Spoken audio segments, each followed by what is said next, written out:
Hello, everybody. Welcome. Of course, Craig Peterson here. We are on WGAN. You'll also find us online at craigpeterson.com. We've been covering a lot about what's been going on with Iran and security because there have been updates this week from our friends at Homeland Security, the FBI, CIA, NSA. Well, I guess not the CIA so much, but the NSA even have been warning us about these types of attacks. So we've been talking a lot about that today. You'll find out more online at craigpeterson.com/Facebook. Make sure you follow my page there so that you'll get informed when I have these Facebook Lives. So I've got about 20 minutes, 25 minutes worth of content there. I think you'll appreciate it, and I've included some graphics and things. Getting fancy here. And then, of course, this show is up on my website. You'll see it there. I podcast pretty much anywhere. Tune in. Radio, of course, where you'll find GAN and many other great stations and shows. And I have also a YouTube channel and everything else. So, trying to do it all. Be everywhere all at once. Oh, man, it's just the way it goes sometimes, isn't it? So we are going to talk right now about this particular problem, which is how do we as business people know if we should be moving to the cloud, should not be moving to the cloud, what should we be doing, and how we should be doing it, right? Does that make sense to you guys? And so that's exactly what we're going to talk about right now. This is a great little article from Insights for Professionals. They have a lot of details on it. I'm also going to be having some specialized training coming up, probably in a couple of months here on cloud migration. Now, if you've been listening to the whole show, you know how there are number of companies that are unclouding. About half of the companies that are in the cloud right now are thinking about leaving the cloud. And it's because of two big problems that I can't tell you how many people I know, how many businesses I know are thinking about going to the cloud for these reasons, which are, number one, security, because they look at the cloud as being more secure. I don't have to worry about hiring security people, about having the right hardware. I don't have to worry about any of that. And then number two, cost savings. They think they're going to have cost savings. So about half of the companies in the cloud are looking at it saying, it's not as secure as I wanted it to be. It's not as secure as I need it to be. It doesn't comply with the regulations that I have to operate under, which, by the way, is almost every business out there. If you have a single employee, you probably have some HIPAA requirements, right? Medical requirements, because you're providing health insurance. You've probably got their social security number, their name, the home address, any one of which is considered personally identifiable information. So you're really just going to throw that up on the cloud randomly?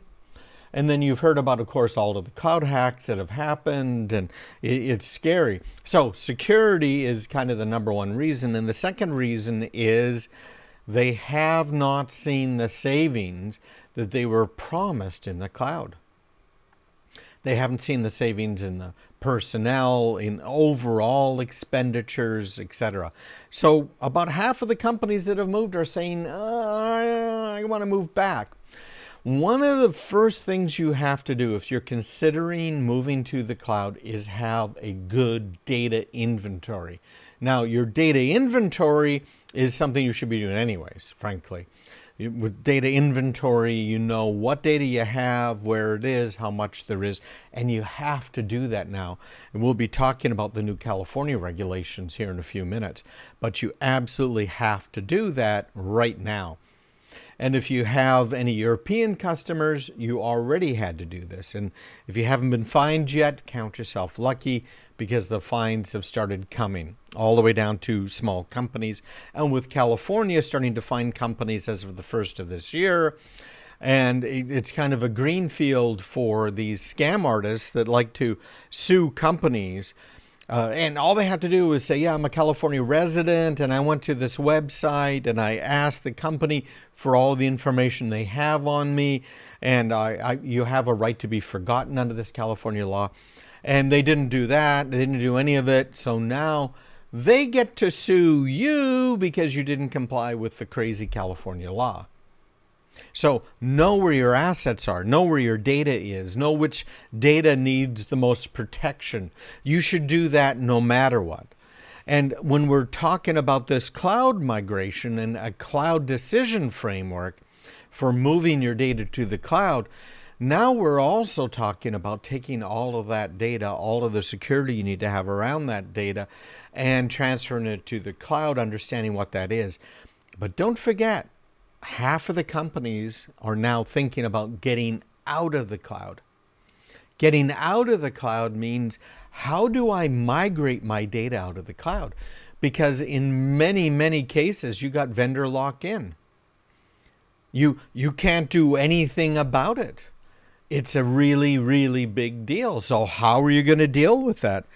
So migrating to the cloud and the decision around the migration is one of the most important and consequential decisions that any IT director can ever make for their firm. Absolutely. It's a highly complex process, especially for larger businesses, and it is something that really could mean the end to your business. I hate to say that, but it's absolutely true. I also want to point out another discouraging fact about cloud migrations. About a third of them are considered failures. That's a very big number. Now, we already know that things, if you're a business person, you know things like ERP systems, these systems that are designed to help your business run. And it kind of covers everything from the customers and the sales process through the ordering, the manufacturing, the shipping, right? The just-in-time inventory, these big ERP systems. You already know that more than half of those are considered failures. So just talking about cloud migrations, third of them are considered failures. So how do you do this? How do you take care of this? And how do you make sure the unclouding migration is going to go well a little bit later on? That's what a cloud decision framework is all about. That's why you have to spend some time here.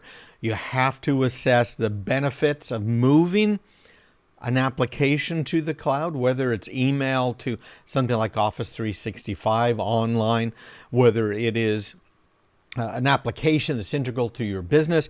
I know a lot of businesses now that are moving their ERP systems like car dealers and others to the cloud. But is that the right decision? Particularly considering half of the businesses want to move back out of the cloud, okay? What impact is that going to have on your wider business? What's going to happen when the cloud server crashes, when your network doesn't work, when there's too much bandwidth on your network because there's transfers going on, or maybe, as we've seen many, many times, there's people streaming YouTube and other videos in their offices that are chewing up all your bandwidth, and you don't have any way to throttle that type of access. Okay, most common myths of cloud computing can really hinder you. So here we go. Some executives may be worried of the cloud as they believe the cloud is inherently less secure than on-premise alternatives. Alternatively, they may have gone and bought into the idea that the cloud should be used for everything. Neither one of those is true. The cloud is not more secure than on-premise. And on-premise is not necessarily more secure than the cloud. It depends, right? And that's what all this research is about. You know, you got to do planning and evaluation. You've got to select the right solution. There are a lot of cloud vendors out there right now. Are you going for software as a service, platform as a service, IaaS, all of those things, right? How are they going to handle your data? How are they going to manage your data? How are they going to back it up? How are they going to test the backups? Validation and management. Anyways, if you're interested in finding out more, if your business is thinking about moving to the cloud, let me know, because I'm thinking about putting together a little bit of a training on that as well. Again, me@craigpeterson.com. Just drop me a quick note. I'd love to hear from you. And let's see. I think that's it for now. We're going to come back with LiDAR. This is kind of cool because we're talking about cars. Who doesn't love that?